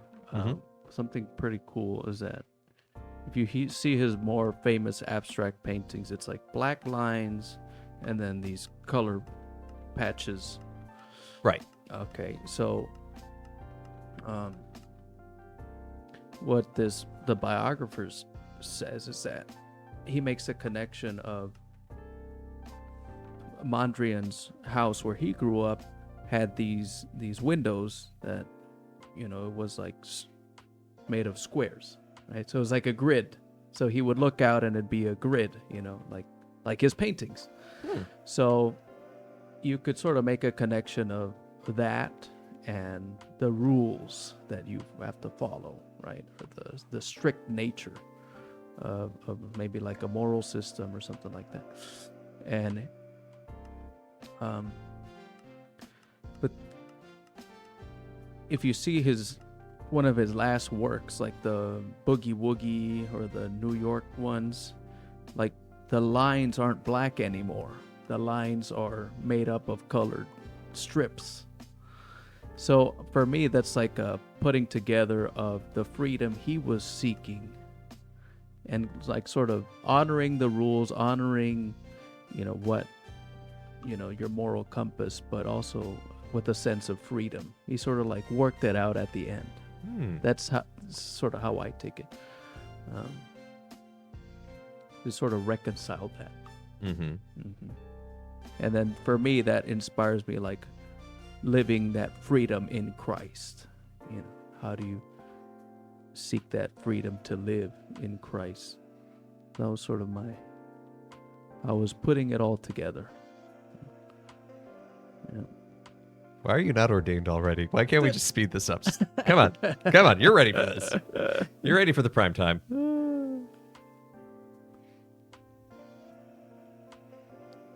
Okay, so we have a wall of posters here. Yeah, you know how like sometimes you might see a section of previous Yeah. productions. Mm-hmm. So I kind of want to. So what I was thinking is kind of alternating them like that, Okay. so that.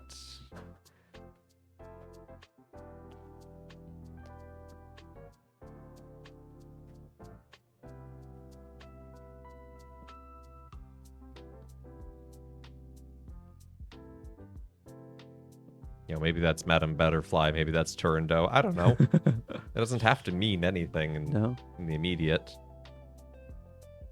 But it gives a nice sense of color. Mm-hmm. A pop. Yeah.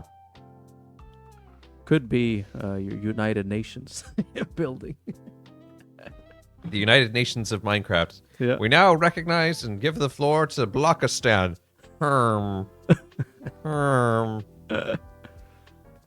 Kit would like to know what year of seminary you were in and how long, God willing, before diaconate. Yes, so I'm on my 4th year of seminary. And I have, oh my goodness, a year and a half. So September 2026, final profession to the Paulus, and then diaconate the day after. God willing, God willing, God willing. God willing. And As then priesthood. Monsignor Clay would say, although I don't think you've had him, unfortunately. God willing, the creek don't rise. The who? Monsignor Clay? God willing, and the creek don't rise. Very much from the south. Oh, exactly. I'll save my pet. Yeah, right. Yeah, I've got mine right over there. Gotta turn the other way. So there you go. Save the penny. That's all I get. A life for a penny. Seems a fair trade. Yeah, why not? What the heck? Yeah. And then so priesthood priesthood ordination. Sounds like a resort. Oh yeah, Priest Field, right? There's Oh. Priest Field in West Virginia. Yeah. It's a retreat house, Priest Field, which we recently learned was haunted at one point. I'm sorry, what? Yeah. The grounds. This is so bizarre. I don't know the whole story, but the grounds where that place was at, there was some freaky stuff happening, and the farmer or the family that owned it called in some priests, missionaries that were in the area, and they finally like brought peace to that land. And so in the will, it was that they gave this land to the church to build a place for priests to, recharge. Mhm. So that's crazy. That's wild. Yeah. But there's some weird things like cows going crazy and like people finding weird stuff on the ground. Yeah. Yes. I don't know what to say. No, I didn't know what to say either. But it's all online. If you go to the website, it's all on there. Yeah, not once when we were checking in, we're like, would you like to have us tell you about the hauntings? This was before it was consecrated land right. and all that. Yeah, but that's the origin story. Yeah, I'd heard that it was like intentionally left to be a space for priests, and that, oh, isn't that great? And it's like, yeah, that's awesome. I did not hear the portion of, yeah, haunted, lol. Yeah. Yeah, that's the lore. Oh, that's wild. Priestfield lore. Good old West Virginia. Take me home. Take me home. Yeah.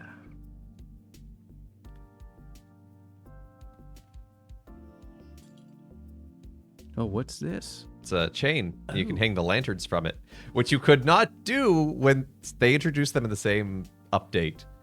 And at the time, chains and lanterns, despite the fact that they mesh perfectly and it's like logistically what you want to do, it didn't work when they launched it. And they're like, we promise in the next update we'll make this work. What did they say then? When somebody's asked for your 2 cents, you can say you didn't put your 2 pennies anyway. Nice.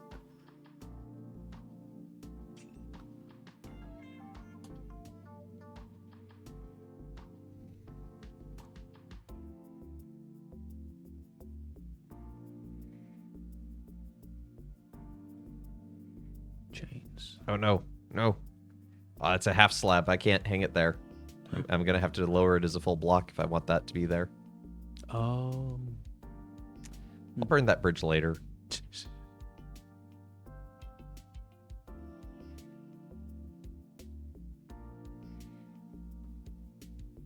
How does it look from the other side where this is an actual wall? Is this the family circle? This is the family circle. The James Marquez Memorial Family Circle. Yay! Hey, I have my seat E9. E9. That's the seat I like. It's a little bit removed from the wall, so you get some extra space. Yeah. There you go.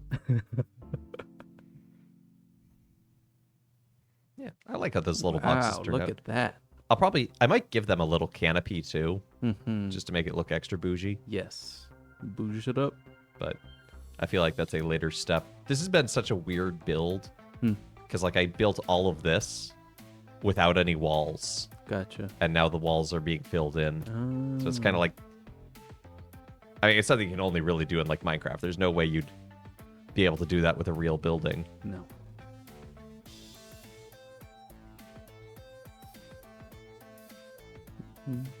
Little trapdoors. Trapdoors for Edward Scissorhands. Kit says future me has lots of projects. Yes, and I have lots of streams. So, you know what? It's a win-win.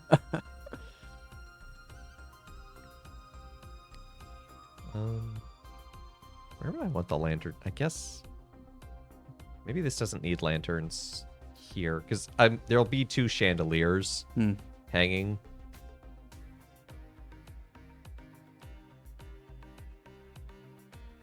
Because, you know, what good's an opera house without a chandelier or 2? Mm-hmm. And there'll probably be a main... So I think thinking, like, the dome, the middle will be, like, halfway over into this section and a little bit into the lobby. Okay. Maybe not. I don't know. Mm-hmm. Either way, it will have a chandelier as well, because you got to be ready to put on a production of Phantom of the Opera. That's I mean, right. come on. Yeah. You need a chandelier. Yeah.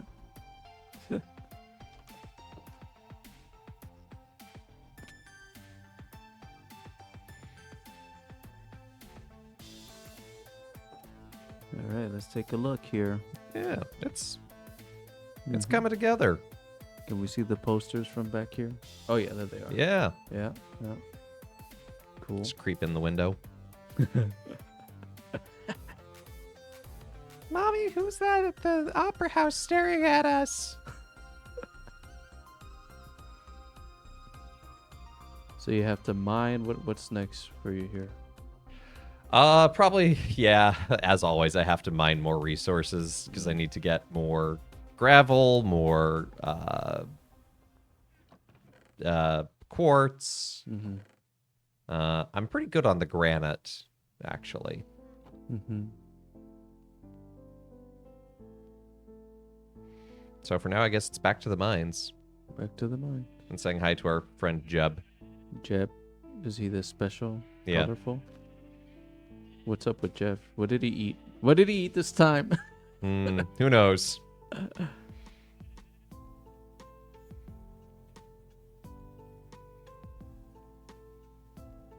Whoa, what's growing there? Bamboo, Oh, wow. which you can use to make scaffolding, which is really helpful for, going up and down and around on your builds.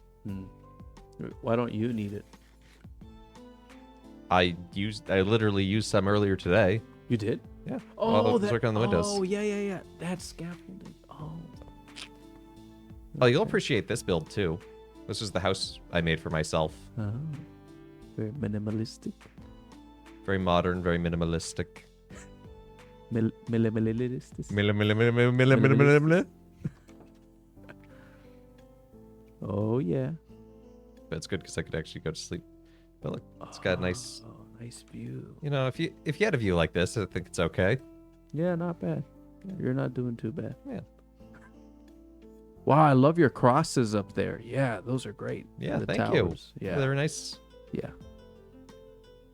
The trickiest part is that the base of these towers is odd, so it's easy to make them one by one at the top there. Mm-hmm. The base of this tower being on the dome is actually even, so I have to make it, but it actually worked out because it's so much taller that making it 2 by 2 at a distance, it looks scalably the same.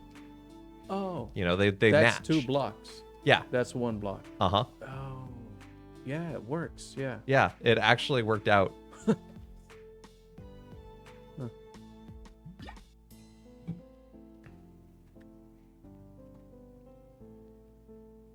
Yeah, this is a nice house.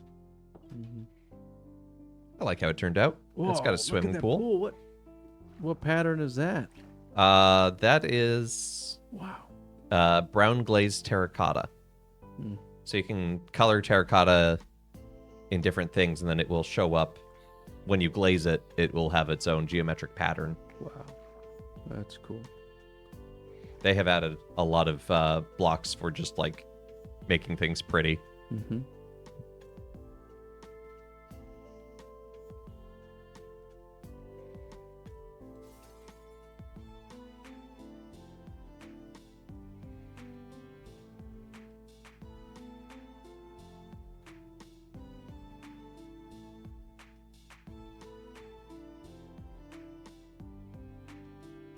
Did you ever play Kingdom Hearts? You said you had a PlayStation. No, I didn't. Okay, I always wanted to, but I didn't. Never. It's on Steam. On what? Steam What's that? PC. Oh, I don't. Okay. Well, if you ever want to, I don't- it goes on sale. Anyway, this comes from it. Oh, okay. It's a giant door. What is this? That's what I was telling you about. This from Kingdom Hearts. It shows up. Oh. It's a giant door. Uh-huh. So, because every year on the anniversary of the stream in October, I build something in creative mode. And so on the first year stream, since Kingdom Hearts was the first game I ever played, we built this in honor of the second year with the introduction of the candy wheel. I built this candy store. Oh, wow. Huh. I love it. There's childhood right there.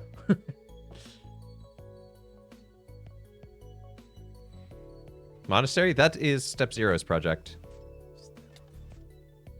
So this is... My mods are invited to be a part of this server as well. Oh. And Step Zero has built a small monastery for himself and is working on transcribing the whole of the Bible in his free time when he has it. The whole what? Bible? Into Minecraft. Like into books in Minecraft. Wow. Like there's books, you can create a book and then you can write in it. So he's transcribing the whole Bible. He's up through like Genesis 8. Wow. Okay. Cool. Which again, it's something he's doing in his free time. And, Yeah. we all know like, oh, I have this idea for what I'll do in my free time. And then free time goes poof. So you're mining now for More gravel. gravel to make concrete. Yep. You mix concrete. To mix concrete, you mix sand and gravel. I'm just seeing if there's like any obvious patches in any of my existing tunnels. The answer is no. Since you brought up the sour pickleballs earlier, I went and found the video of you and Gale trying them. They are in fact as bad as described. Yep. Yep. Bad Roxy and Gale were willing to try them out, so I took them home and they tried them. So, you know. And it comes from Texas, so I'm blaming Texas. Yep. All right. So when I see Paolo this weekend, I'm gonna say this is your fault, and he's not even gonna know what I'm talking about. Your people.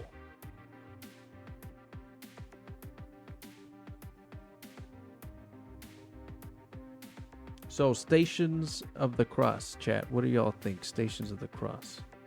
Because for me, I was sort of conflicted about Stations. Oh? Mainly because you're trying to do a lot in a little bit of time. Like each station, I want to savor each station. But then there's like 14 stations. But since I was doing stations here at St. Paul's, it's a big church. Big church. So you like walk to each station. Whereas like other churches I've been at, you sort of stand in one place and you sort of just turn to face the different stations. So I don't know, I've grown in appreciation of that aspect of walking to each station, which is sort of like the purpose, right? It's like you're walking with Christ along the way. So I don't know. That's fair. You can thank St. Helen for that. Yeah, right. St. Helen and the way of the cross and all that. Via Dolorosa, isn't that another? Via Dolorosa, Via Crucis, Yeah, I mean, I like Stations of the Cross myself, but I totally get that sense of, and I've been in places where you have to walk like here, and places where it's just like, beep, you're there at the next one, and it's like, oh, okay. Kit wants the classic ones, not the new ones. Okay. Yeah, because you have the scriptural ones, which I guess are the new ones, right? And then the classic ones are the ones with like the 3 falls, you know. So when I was in Grand Rapids, they have the new ones. They have the scriptural stations. But Have you been to the Scala Sanctorum in Rome? No. Oh, okay. Have you been to Rome? Yes. Okay. I wasn't sure. Yeah. No. I never. Did they brought over the steps? Mm-hmm. Right. The steps. Yeah, it's right outside the Lateran. Oh, okay. Nice. Classic. Yeah. There's so much to see and do in Rome. You can't do it all in one trip. Can't do it all. And I was just there for like 2 nights, which is Oh. crazy. Yeah. Yeah, you gotta do just the highlights then. Yeah, exactly. Colosseum and St. Peter's. That's about it.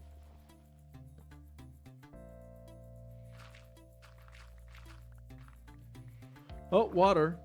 Water. What are you doing? Oh, you sealed it, or what are you doing? Now I'm sealing it. Oh, okay. It was a bit of a bust. No gravel. No gravel. Yeah. This entire hallway. Huh. Well, sometimes that's the way it goes in Minecraft. You know, sometimes you gotta remember, you gotta do the mine to do the craft. Because in preparation for these streams, you must do some, I tried to do some. right? A little bit, yeah. I don't always succeed. Mm-hmm. Well, this is a long hallway here that you had to create. And no gravel. Ugh. So sad. Ah, well. I'll try to get more gravel between streams. Mm-hmm. Excuse me? There it is. Okay. I use a thing, torches on the left when you're going into a hallway, so they'll be on the right when you come out. Oh. So that if you have intersecting paths, you can figure out where you are and not get terminally lost. Yes. So, but I think that's going to be the perfect place to call it for today, despite Great. the lack of luck. So, thank you so much for tuning in to Let Us Play. I've been your host, Father Evan. Been joined by special guest star James, our seminarian. Thanks so much for being here, James. It's been great to have you on. Lovely to be here. Glad to meet everybody. Mm-hmm. This is fun. Please pray for James as he continues his journey in seminary. You know, again, God willing, year and a half to finals and diaconate, which is awesome. Yeah. But yeah. Yeah. Great. But yeah, thank you for coming on. Thank you for the art chat, the opera chat. Yeah. And you're welcome anytime before he's still here in New York for the rest of his pastoral year. So, you know, if you want to stop on by, just shoot me a text. But other than that, I think that's it. So thank you to everyone who's liked, followed, subscribed, given bits, rated, all that good jazz. And thank you to everyone who's checked out the YouTube and the Discord. And join us again tomorrow for Siberia 2. And next week, no stream on Monday since I'll be flying back. So Tuesday, I think I know what I'm going to do. Going to keep it as a surprise for Spirituality Tuesday. And then, obviously, more midweek Minecraft and more Siberia 2 next week. So I think that is Mario Kart? No, probably not. Probably not for Spirituality Tuesday, at least. But yeah, so thanks so much to everyone, and hope you have a great rest of your day. Hope to see you tomorrow. And why don't we see who's live that we can raid into?